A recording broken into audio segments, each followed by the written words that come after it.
Originalmente, estas reliquias nunca debieron ser encontradas, pero el misticismo y la historia que las rodea definitivamente te sorprenderá. Bienvenidos a un nuevo video. El día de hoy vamos a hablar de 15 de las reliquias antiguas más hermosas jamás descubiertas. Si te gusta este tipo de contenido, suscríbete a nuestro canal, es gratis. Ahora sí, comencemos. Número 15. La Copa de Licurgo, una obra maestra romana que cambia de color. En una vitrina del Museo Británico, bajo una luz tenue, la Copa de Licurgo es uno de los objetos más bellos y desconcertantes del mundo antiguo. A primera vista, podría parecer una delicada pieza de cristalería romana, intrincadamente moldeada, impresionante en sus detalles y notable por haber sobrevivido casi 1700 años intacta. Pero en el momento en que la luz cambia, se transforma por completo. El vidrio cambia de color. Bajo la luz reflejada, brilla con un intenso verde jade, pero cuando se ilumina desde atrás, se torna de un rojo sangre intenso. Este fenómeno no solo es llamativo, sino que es uno de los primeros ejemplos conocidos de nanotecnología. Fue realizada en el siglo IV después de Cristo y representa una sorprendente unión de arte, mitología y ciencia. El verdadero misterio de esta copa, que desconcertó a los investigadores durante décadas, no fue resuelto hasta la década de 1990, cuando los científicos descubrieron su secreto con un microscopio electrónico. El vidrio contiene diminutas partículas de oro y plata, de apenas unos nanómetros de diámetro. Estas partículas dispersan y absorben la luz de formas complejas, dependiendo del ángulo y la intensidad, creando estos tonos cambiantes. Es casi seguro que los romanos no entendían las nanopartículas como las entendemos hoy, pero sabían perfectamente cómo producir vidrio con propiedades ópticas únicas. El control preciso sobre el tamaño y la distribución de las partículas necesario para crear este efecto implica no solo suerte, sino un conocimiento avanzado. Esto sugiere que la copa no era meramente decorativa, sino ceremonial, incluso sagrada. Su color cambiante pudo haber simbolizado el poder transformador de Dioniso, dios de la ilusión y los estados alterados. O tal vez tenía como finalidad asombrar a las élites durante fiestas rituales o simposios. De cualquier manera, no fue hecha para un estante de cocina. Se trataba de arte imperial, casi con certeza encargado por alguien de la clase alta de Roma. Hoy en día se encuentra detrás de un cristal en una de las galerías más populares del Museo Británico. Para quienes entienden de qué se trata, la copa es aún más impresionante. No es solo una reliquia, es una evidencia de que los romanos, a menudo retratados como ingenieros brutales y conquistadores ávidos de poder, también poseían un control delicado, preciso y casi místico sobre los materiales. La Copa de Licurgo es una prueba de que el arte, la ciencia y la antigüedad no estaban separados, sino que eran una misma cosa. Número 14. El cono de oro de Schifferstadt. Descubierto en 1835 por un granjero que araba su campo cerca de la pequeña ciudad de Schifferstadt en Alemania, el cono de oro es una de las reliquias más deslumbrantes del pasado prehistórico de Europa. Con poco más de 29 pulgadas de alto y hecho de una sola lámina de oro batido, este objeto en forma de cono no era una armadura, un arma o un cuerno ceremonial para beber. Era un tocado ritual, un sombrero usado por los astrónomos y sacerdotes de la Edad del Bronce hace más de 3000 años. Este sombrero forma parte de una categoría poco común de artefactos conocidos como conos de oro, de los cuales solo se han encontrado 4 en toda Europa. Se cree que fueron utilizados por especialistas en rituales de élite, tal vez astrónomos, sacerdotes o jefes que desempeñaban papeles centrales en la vida religiosa de sus comunidades. Lo que hace que este sombrero y sus 3 hermanos sean aún más notables es que los símbolos decorativos en su superficie no son puramente ornamentales. Los eruditos ahora creen que estos sombreros servían como calendarios solares. Los anillos concéntricos y los motivos espirales grabados corresponden a los ciclos lunares y solares. Si se lee correctamente, el sombrero podría usarse para predecir eclipses, solsticios y fechas agrícolas clave. En la actualidad, la reliquia se encuentra en el Museo Histórico del Palatinado, donde se exhibe bajo una caja de vidrio con clima controlado. Los visitantes a menudo quedan atónitos por su escala, delicadeza y resplandor. Parece increíblemente moderno, como un objeto que no desentonaría en una película de ciencia ficción. Y, sin embargo, es anterior a las columnas romanas, a los templos griegos y a la lengua germánica escrita en más de un milenio. La identidad de la persona que llevaba este sombrero se ha perdido en el tiempo, ya que no se encontró ningún cuerpo ni inscripción que lo acompañara. El cono de oro de Schifferstadt no es solo una reliquia de la prehistoria alemana. Es un puente dorado entre la ciencia primitiva y el simbolismo espiritual. Refleja el momento en que los seres humanos miraron al cielo, no con confusión, sino con cálculo, y construyeron una reliquia deslumbrante para reflejar lo que veían. Número 13. El zodiaco de Dendera. Tallado en el techo de un templo dedicado a Hathor, la antigua diosa egipcia del amor, la música y la fertilidad, el zodiaco de Dendera es una de las reliquias más hermosas del pensamiento astronómico antiguo. Creado durante el periodo greco-romano de la historia egipcia, probablemente entre el 50 a.C. y el 50 después de Cristo, es un impresionante relieve circular de piedra que representa no solo los 12 signos del zodíaco occidental, sino también una rica mezcla de constelaciones y deidades babilónicas, egipcias y helenísticas.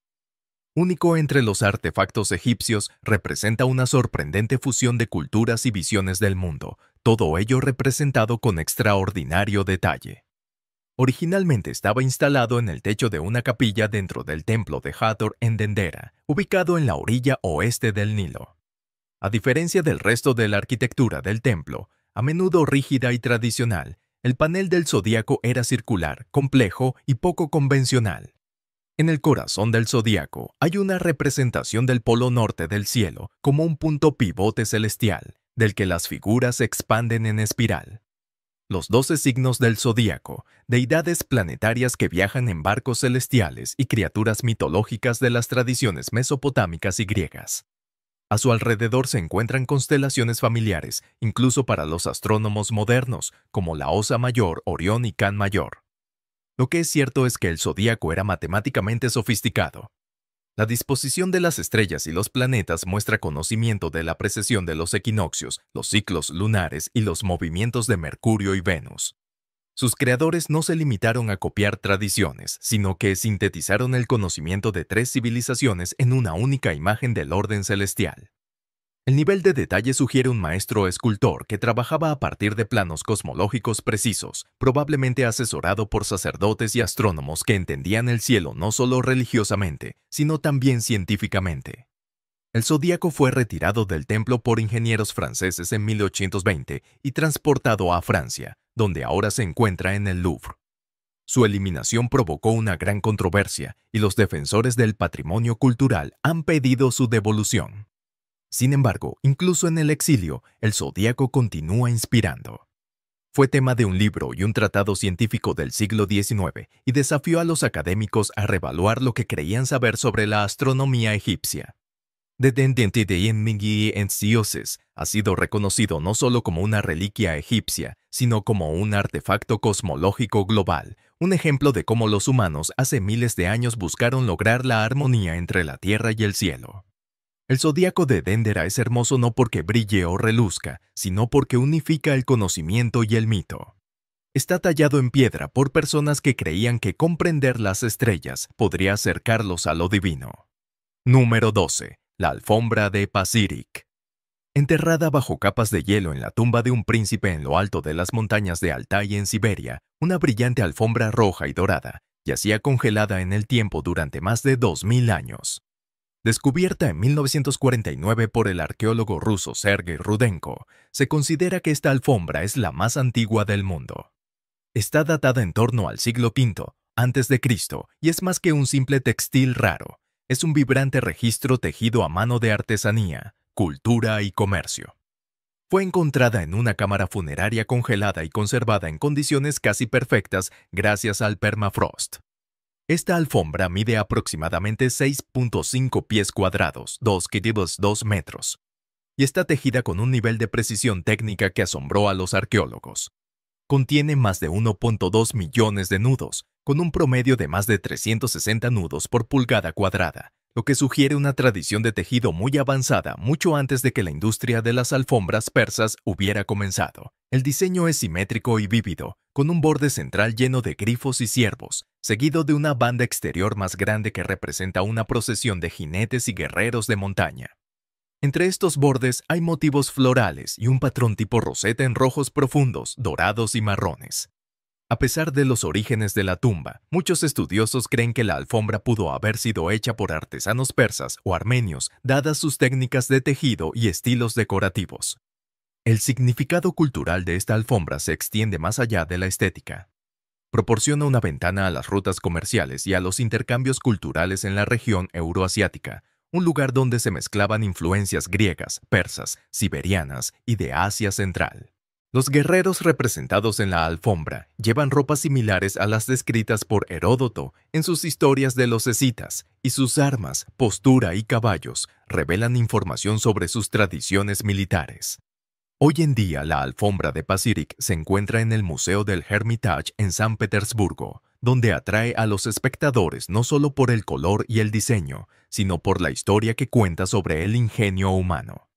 Contra todo pronóstico, el tiempo, el clima, el entierro y el hielo, una frágil alfombra hecha a mano ha sobrevivido para recordarnos que el arte y la identidad estaban vivos y prosperaban en el corazón helado de la antigua Siberia. Número 11. El caldero de Gundestrup. En 1891, un cortador de turba que excavaba en un pantano cerca de Gundestrup, en Dinamarca, desenterró algo absolutamente asombroso. Un gran caldero de plata ornamentado, decorado con una serie de bestias fantásticas, guerreros y deidades en alto relieve. Lo que encontró fue el caldero de Gundestrup, un recipiente ceremonial creado en algún momento entre 150 y 50 a.C., probablemente por artesanos celtas. Hoy en día, se considera una de las piezas más magníficas de orfebrería de la Edad de Hierro en Europa. Está hecho de plata maciza, pesa más de 20 libras, aproximadamente 9 kg, y se compone de 13 paneles martillados. 5 forman la pared interior, 7 la pared exterior y una base circular. Cada panel está ricamente grabado con escenas mitológicas, utilizando la técnica del repujado para crear diseños en alto relieve desde el reverso del metal. Estas escenas están llenas de movimiento, tensión y simbolismo. La iconografía mezcla influencias celtas, tracias e incluso del Mediterráneo oriental, lo que la convierte en un bello enigma. Algunos paneles representan elefantes y leones, animales que no son nativos del norte de Europa, lo que sugiere un intercambio cultural a través del comercio o la conquista. Incluso hay una posible escena de un sacrificio humano con una figura hundiendo una espada en el cuello de un toro, lo que nos recuerda que la belleza y la brutalidad a menudo coexistían. Pero lo que lo hace cautivador es su combinación de brillantez técnica y densidad mítica. No es meramente decorativo, es narrativo.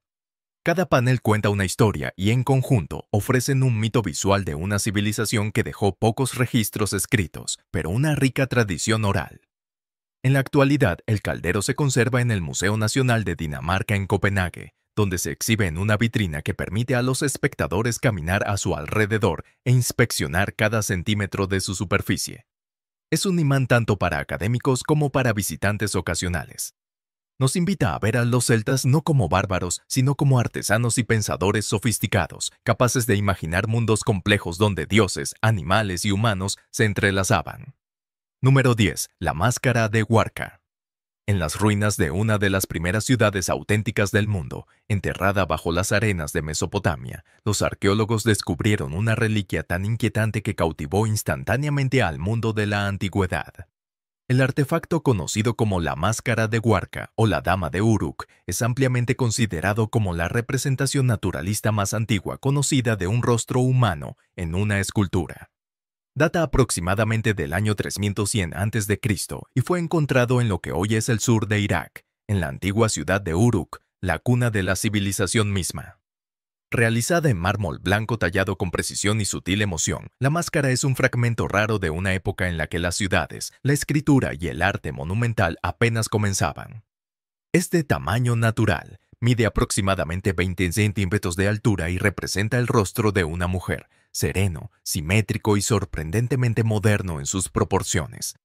Aunque ahora están vacías y parecen fantasmales, las cuencas de los ojos alguna vez albergaron incrustaciones de piedras preciosas o conchas. Lo que queda es la cara. Mejillas suavemente modeladas, nariz delgada y una boca pequeña y cerrada. El mentón es suavemente puntiagudo y toda la expresión es de tranquila dignidad. El arte detrás de la máscara es notable no solo por su belleza, sino por su dificultad técnica. El mármol no era originario de las llanuras del sur de Mesopotamia y probablemente tuvo que ser importado desde los montes Zagros al noreste. El nivel de pulido y simetría sugieren un alto grado de habilidad, ya que el tallado se realizó sin herramientas de hierro, utilizando arena abrasiva y herramientas de piedra. Sin embargo, la máscara no fue encontrada en un pedestal o en un altar. Fue descubierta boca abajo entre los escombros de un templo en ruinas. Algunos estudiosos creen que fue ocultada o descartada intencionalmente durante un período de invasión o cambio de régimen. Otros sugieren que fue enterrada ritualmente. De cualquier manera, no sobrevivió intacta y le faltan las orejas. La superficie está desgastada y la parte posterior de la cabeza está rota. Trágicamente, la historia de la máscara no termina con ese antiguo entierro. En 2003, durante el caos que siguió a la invasión de Irak liderada por Estados Unidos, el Museo de Bagdad fue saqueado. La máscara de Warka fue robada y durante semanas se desconoció su paradero. Luego, contra todo pronóstico, se recuperó. Según un aviso, las fuerzas estadounidenses localizaron la máscara en una granja cerca de Bagdad, enterrada en un granero del patio trasero. Hoy se encuentra en una galería reformada de un museo. Es más antigua que las pirámides, más antigua incluso que Stonehenge y más antigua que las leyes escritas. Sin embargo, su rostro es inconfundiblemente moderno, un recordatorio de que a través de los milenios, de las ciudades caídas y los imperios perdidos, existe una continuidad en la expresión humana. Número 9. El carro solar de Trundholm. En 1902, un granjero que araba su campo en Dinamarca encontró algo que brillaba bajo el suelo. Lo que desenterró se convertiría en una de las reliquias más misteriosas y hermosas jamás encontradas. El carro solar de Trundholm data de alrededor del año 1400 a.C., durante la Edad del Bronce nórdica. Este elaborado objeto representa un caballo tirando de un disco solar dorado montado sobre ruedas. El carro tiene 6 ruedas, 4 debajo de la base y una debajo de cada una de las patas traseras de los caballos. El caballo, hecho de bronce fundido, avanza con fuerza, con su cuerpo esbelto y dinámico. A él se fija un delicado marco que sostiene un disco recubierto de oro, cuya superficie está decorada con círculos concéntricos y motivos geométricos. Un lado del disco está completamente dorado, simbolizando el viaje del sol a través del cielo durante el día. El otro lado es de bronce simple y se cree que representa el paso del sol por el inframundo durante la noche. El diseño del disco también parece codificar información cinética o astronómica. El patrón de puntos y líneas puede corresponder a ciclos lunares o solares, marcando estaciones o solsticios. Aunque mucho de esto sigue siendo especulativo, la combinación de belleza y simbolismo es bastante sorprendente. No intenta abrumar con escala. Más bien, ofrece algo más profundo. Una visión del cosmos vista a través de los ojos de un pueblo que vivía más cerca de los ritmos de la Tierra, que veía la salida y la puesta del sol con reverencia y que construyó una escultura en movimiento para honrar ese ciclo eterno. En esa escultura, miles de años después, todavía vemos la trayectoria del sol. Todavía imaginamos al caballo galopando por el cielo y reconocemos una vez más cómo los pueblos antiguos dieron forma a fuerzas que no podían controlar, pero que aún podían celebrar en el arte. Número 8. El escudo de la batería de bronce. Descubierto en las profundidades del río Támesis en 1857, el escudo de la batería es una de las piezas más sorprendentes de artesanía antigua jamás descubiertas en las Islas Británicas. Su origen se remonta aproximadamente el año 350 durante la última edad del hierro. Este escudo de bronce está considerado como uno de los mejores ejemplos de arte celta en Europa. Mide unos 77 centímetros de largo y 36 centímetros de ancho y tiene forma de óvalo alargado. Fue construido a partir de finas láminas de bronce, martilladas y moldeadas sobre un núcleo de madera, hoy perdido, e incrustado con un esmalte rojo brillante. En el centro del escudo hay 3 grandes rosetones o protuberancias elevadas, rodeados por un intrincado trabajo de volutas. El esmalte rojo, elaborado a partir de vidrio triturado y coloreado con óxido de hierro, rellena pequeños huecos y contrasta espectacularmente con el brillante bronce. Cuando era nuevo, el escudo habría brillado con un resplandor casi de otro mundo, captando la luz en sus patrones arremolinados y proyectando poder, riqueza y simbolismo sagrado. El lugar del descubrimiento también añadió otra capa de significado. El escudo fue encontrado cerca del puente de la batería, enterrado en el lodo del río junto a huesos y otras armas. Ya sea que se haya caído, perdido o sumergido deliberadamente, se convirtió en parte de un paisaje ritual sagrado. Hoy en día, los arqueólogos consideran que estos depósitos fluviales son indicadores clave de sistemas de creencias celtas como la devoción sacrificial. Pero más allá de su belleza, ofrece una ventana poco común a una cultura que dejó pocos registros escritos.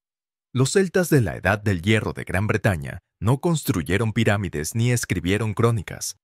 Dejaron atrás el arte, un arte abstracto, arremolinado, profundamente simbólico. Quien lo encargó debía poseer no solo riqueza, sino también visión. Y los artesanos que lo crearon trabajaron con un nivel de precisión que rivaliza con cualquier trabajo en metal del mundo antiguo. Número 7. Las cabezas colosales olmecas. Talladas en bloques de basalto y transportadas kilómetros a través del terreno selvático, las cabezas colosales olmecas se encuentran entre los artefactos más emblemáticos y misteriosos de la antigua Mesoamérica. Creadas por la civilización olmeca, que floreció en lo que hoy es el sur de México, entre 1500 y 400 a.C., las cabezas de piedra sirven como ejemplo de una cultura que es anterior a la maya y la azteca, y sigue siendo en muchos sentidos igual de sofisticada. Se conocen 17 cabezas colosales, cuya altura varía desde poco más de 1.200 hasta más de 3.4 metros y que pesan hasta 50 toneladas. Se cree que las cabezas representan a gobernantes individuales más que a deidades o guerreros genéricos. Sus rostros son anchos y carnosos, con labios gruesos, narices anchas y una mirada intensa y directa. Muchos llevan cascos o tocados elaborados que quizás signifiquen un rango militar, una función ritual o un estatus de élite. El nivel de detalle aquí es asombroso, dado que estas esculturas fueron talladas con herramientas de piedra, ya que los olmecas aún no habían desarrollado la metalurgia. Y aún así, a pesar de su presencia, no dejaron ninguna explicación escrita para ellas. No sabemos los nombres de las personas representadas, ni qué ceremonias se celebraron en su honor, ni cuánto tiempo permanecieron allí antes de ser enterradas. Solo podemos inferirlo a partir del contexto y la comparación. Pero estas cabezas no se sienten anónimas, se sienten personales. Aunque la función de estas cabezas aún se debate, la mayoría de los estudiosos creen que sirvieron como monumento público al poder. Es posible que hayan sido colocados en plazas o en la cima de montículos ceremoniales orientados hacia la población o los dioses. En algunos contextos podrían haber estado alineados con otras esculturas, altares o tronos, creando paisajes rituales de gobierno y poder divino. En un mundo lleno de ruinas monumentales, pocas cosas nos conectan tan directamente con sus creadores como las cabezas olmecas. Sus rostros no son máscaras ni abstracciones, sino rostros de personas reales vistos a través de la lente de una civilización antigua que en su tiempo fue un faro de poder y brillantez artística. Número 6. El juego real de Ur. Mucho antes del ajedrez, el backgammon o el mahjong, existía otro juego de mesa. Hermoso, complejo y profundamente sagrado, que se jugaba en los templos y cortes de la antigua Mesopotamia. Conocido hoy como el juego real de Ur, esta reliquia no es solo uno de los juegos de mesa más antiguos de la historia de la humanidad, sino también uno de los más artísticamente exquisitos. Desenterrado por primera vez por el arqueólogo Sir Leonard Woolley en la década de 1920 en el cementerio real de la antigua ciudad de Ur, los juegos se remontan a alrededor del año 2600 a.C., hace más de 400-600 años. El tablero en sí es un pequeño rectángulo de madera intrincadamente decorado, hecho con incrustaciones de concha, lapislázuli y piedra caliza roja. Las piezas originales recuperadas junto a él incluían dados bellamente tallados y fichas en forma de cono, cada una adornada con círculos y puntos incrustados. Cuando fue descubierto en las tumbas reales, el juego parecía ser parte de una ofrenda funeraria, probablemente destinada a acompañar a individuos de la élite en el más allá. La disposición del tablero es distintiva. Consta de 20 cuadrados dispuestos en 2 bloques, uno con 3 filas de 4 cuadrados y otro con 3 filas de 2. Estos están conectados por un corredor central de cuadrados, formando un camino que las piezas recorrerían en una especie de bucle. Las reglas de este juego siguieron siendo un misterio hasta 1980, cuando el curador del Museo Británico Irving Finkel tradujo una tablilla de arcilla de Babilonia que explicaba cómo se jugaba. Resulta que el juego era de carreras, en el que los jugadores avanzaban piezas en función de las tiradas de dados tetraédricos, con el objetivo de ser los primeros en eliminar todas sus fichas del tablero mientras evitaban a su oponente. La estética del juego real lo hace destacar entre los artefactos antiguos. El trabajo de incrustaciones, particularmente el uso de lapislázuli, era un símbolo de riqueza y favor divino en la cultura sumeria. El juego también revela la complejidad cultural de su sociedad. Para encargar un juego de estas características se necesitaban artesanos expertos, acceso a materiales raros y mecenas dispuestos a invertir. En la actualidad, el tablero y las piezas originales se encuentran en el Museo Británico, donde están entre los objetos más visitados. En su forma, el juego real es engañosamente simple. En su función, es profundo. Combina la elegancia con la estrategia, la belleza con la fe, y nos recuerda que incluso en las primeras ciudades, la gente buscaba el placer, la competencia y la comprensión cósmica en una tirada de dados. Número 5. Las cabezas de terracota. Nok. En las tierras altas del centro de Nigeria, mucho antes del surgimiento de los reinos Yoruba o Hausa, floreció una civilización conocida como la cultura Nok. Datando de alrededor del año 1500 a.C. y perdurando hasta aproximadamente el año 300 después de Cristo, el pueblo Nok dejó pocos registros escritos. Pero lo que sí dejaron son unas de las reliquias más inquietantes y hermosas de toda la antigüedad africana. Las cabezas de terracota Nok. Estas esculturas, hechas de arcilla cocida y que miden desde unos pocos centímetros hasta más de 1 metro de altura, representan figuras humanas con cabezas alargadas, ojos almendrados y peinados intrincados. A menudo son huecas y tienen pupilas, fosas nasales y orejas perforadas. Los detalles sugieren una comprensión de la proporción, el simbolismo y el realismo estilizado. Algunas son figuras completas, otras son simplemente bustos, y todas fueron hechas a mano sin el uso de un torno de alfarero. Fueron descubiertas por primera vez en la década de 1920 por mineros de estaño cerca del pueblo de Nok. Con el tiempo se han encontrado cientos más, a menudo enterradas en las riberas de los ríos, en los campos o en tumbas poco profundas. Las pruebas de datación por radiocarbono confirmaron su antigüedad. Eran antiguas y locales. Resultó que la cultura Nok fue una de las primeras productoras conocidas de arte en terracota de tamaño natural en África, precediendo a muchas tradiciones más famosas por más de 1 milenio. Uno de los elementos más bellos de estas esculturas es el detalle de la textura. Las superficies de arcilla suelen estar grabadas o estampadas con patrones, tableros de ajedrez, puntos y espirales que imitaban pintura corporal, tatuajes o patrones textiles. Las superficies están bruñidas hasta obtener un brillo sutil, dando la impresión de una piel debajo de capas de adorno ceremonial. En los últimos años, el gobierno de Nigeria y la UNESCO han trabajado para proteger los sitios Nok y repatriar los artefactos robados. Los museos de Nigeria, incluido el Museo Nacional de Lagos, albergan ahora algunas de las piezas mejor conservadas y documentadas. Mirar a la cara una escultura Nok es quedar atrapado en un momento de reconocimiento.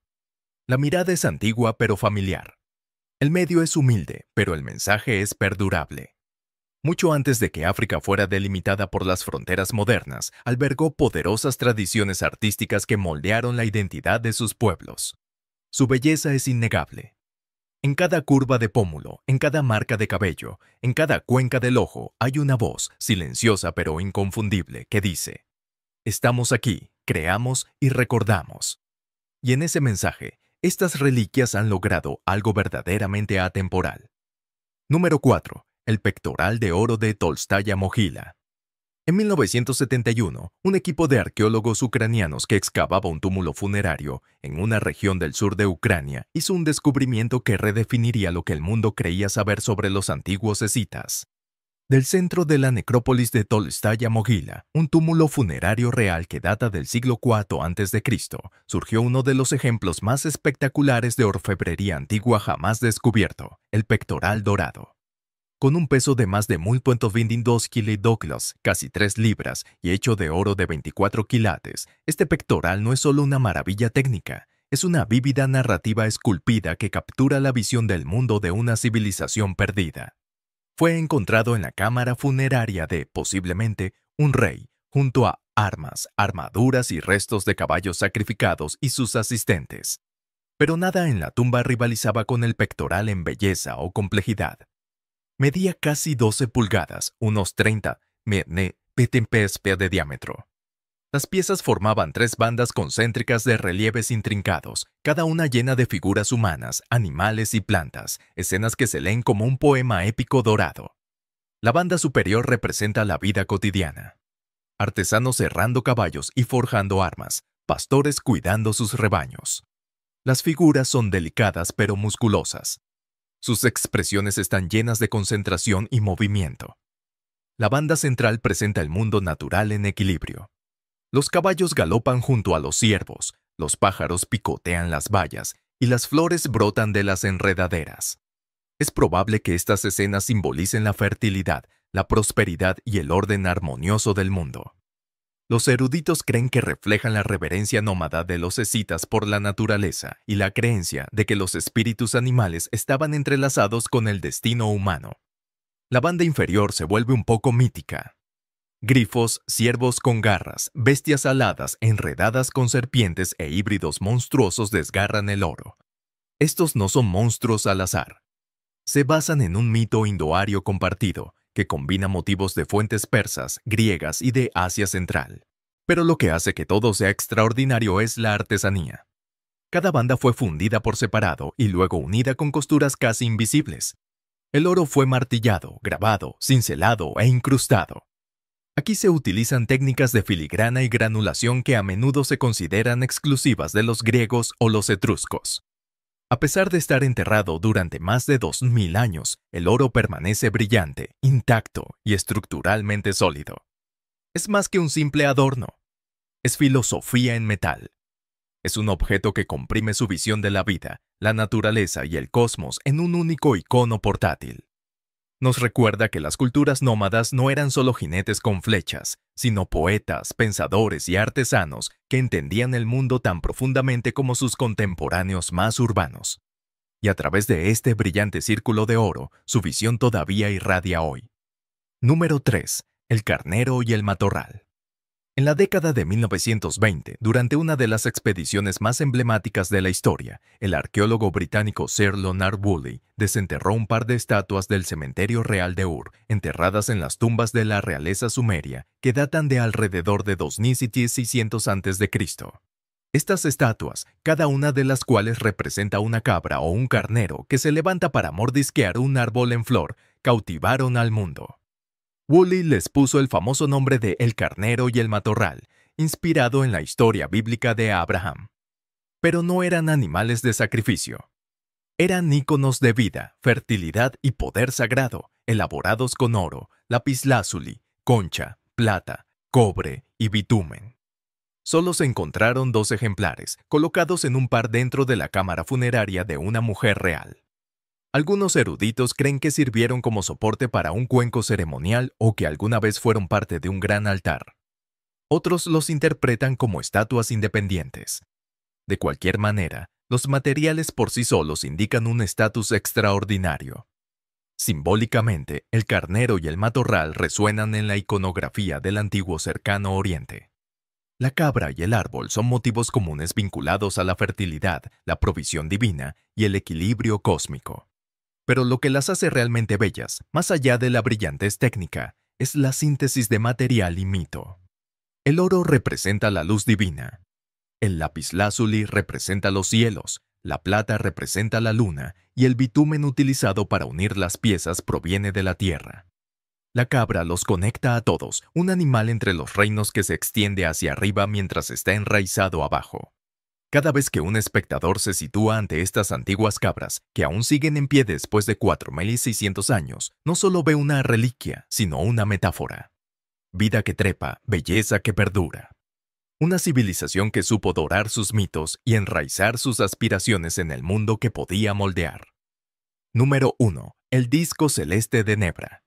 En los bosques del centro de Alemania, bajo un montículo de tierra en el estado de Sajonia, unos cazadores de tesoros equipados con detectores de metales hicieron en 1999 un hallazgo ilegal que pronto se convertiría en uno de los descubrimientos más sensacionales del siglo XX. Habían descubierto un disco de bronce de 30 centímetros decorado con incrustaciones de símbolos de oro. Un sol radiante o una luna llena, una luna creciente y una dispersión de estrellas. Este artefacto, conocido ahora como el disco celeste de Nebra, no solo es la representación más antigua conocida del cosmos en la historia de la humanidad, sino también una de las reliquias más misteriosas jamás extraídas de la Edad del Bronce europea. Datado alrededor del año 1600 a.C., el disco está asociado con la cultura hunetice, una sociedad centroeuropea que prosperó antes de los celtas, antes de la antigüedad clásica, antes de Roma o Grecia. La creación del disco es siglos anterior a los primeros mapas estelares babilónicos y a los techos astronómicos egipcios. Y, sin embargo, no es burdo. No es una suposición. Es una representación sofisticada y aparentemente intencionada del conocimiento celestial. El disco en sí está forjado en bronce rico en cobre, lo que le da una pátina verde intensa. Sobre el fondo, destacan en relieve las incrustaciones de oro. Láminas martilladas y fijadas con remaches. En la parte inferior del disco, un arco añadido posteriormente puede representar una barca solar, un motivo que se encuentra tanto en las mitologías egipcias como en las nórdicas, y que simboliza el viaje del sol a través del cielo. El cúmulo de estrellas, típicamente interpretado como las Pléyades, está situado cerca de la Luna de tal manera que podría representar un verdadero evento astronómico. Algunos estudiosos han propuesto que el disco podría haber sido utilizado para calibrar los calendarios lunares y solares, permitiendo a sus usuarios sincronizar la siembra y la cosecha con los ritmos cósmicos. Sin embargo, a pesar de esta convincente teoría, el propósito exacto del disco celeste de Nebra es difícil de alcanzar. ¿Era un objeto ritual, una herramienta de enseñanza, un icono religioso, una posesión real? El hecho de que fuera enterrado junto a espadas, hachas y brazaletes sugiere que tenía un profundo poder simbólico. Pudo haber sido la pieza central de una ceremonia de deposición, depositada por sus propietarios en un momento de profunda transición cultural. Lo que no se puede discutir, sin embargo, es el poder estético del disco. Es equilibrado, luminoso y profundamente misterioso. La disposición de los símbolos no es desordenada, es deliberada. La lámina de oro fue moldeada y aplicada con cuidado. El lenguaje visual es abstracto, pero instantáneamente reconocible para los ojos modernos. Parece menos un producto de la prehistoria y más un diagrama cósmico dibujado por un sacerdote filósofo de la Edad del Bronce. Actualmente, el disco celeste de Nebra se encuentra en el Museo Estatal de Prehistoria de Halle, Alemania, donde se exhibe bajo estrictas condiciones de conservación. Pero más allá de su significado científico y cultural, el disco es profundamente bello en sus curvas, su brillo, su silencio. Cuenta la historia de personas que no se limitaron a observar las estrellas, que buscaron el orden en el caos y que dejaron atrás algo perdurable. Un mapa, un espejo, un recuerdo grabado en metal, bañado por la luz de las estrellas y enterrado durante 300-600 años. Llegamos al final de este video. Comenta en los comentarios, dale like al video, suscríbete y activa la campanita para disfrutar de próximos videos como este.